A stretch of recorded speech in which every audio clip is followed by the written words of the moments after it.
વડોદરામાં ગઈકાલે મેઘરાજાએ ધમાકેદાર બેટિંગ કરી હતી।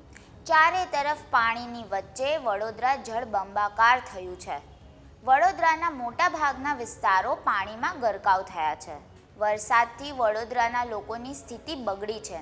શહેરમાં ઠેર ઠેર પાણી ભરાયા છે। અનેક વિસ્તારોમાં તો ઘૂંટણસમાં પાણી ભરાતા સ્થાનિકોને હાલાકી પડી રહી છે। કોર્પોરેશનનું ફાયર બ્રિગેડ અને પોલીસ તંત્રની ટીમો સ્ટેન્ડ બાય રખાઈ છે। ત્યારે 13.5 ઇંચ વરસાદ ખાબકી જતા વિશ્વામિત્રી નદીએ ભયજનક સપાટી વટાવી દીધી છે।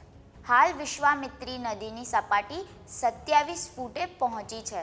ભયજનક સપાટી 26 ફૂટ છે। નદીના સતત વધી રહેલા સ્તરે તંત્રની ચિંતા વધારી છે। ભારે વરસાદથી વડોદરામાં આજે શાળા કોલેજો બંધ રાખવામાં આવ્યા છે। જિલ્લા શિક્ષણાધિકારી દ્વારા જિલ્લાની તમામ શાળાઓ બંધ રાખવાનો આદેશ કર્યો છે।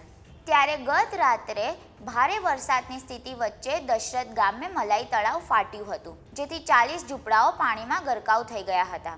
ઘટનાની જાણ થતાં ફાયર બ્રિગેડની ટીમ મદદ માટે દોડી આવી હતી અને રેસ્ક્યુની કામગીરી હાથ ધરી હતી। શહેરમાં મોડી રાત સુધી નીચાણવાળા વિસ્તારના લોકોના સ્થળાંતરની પ્રક્રિયા પણ ચાલી હતી।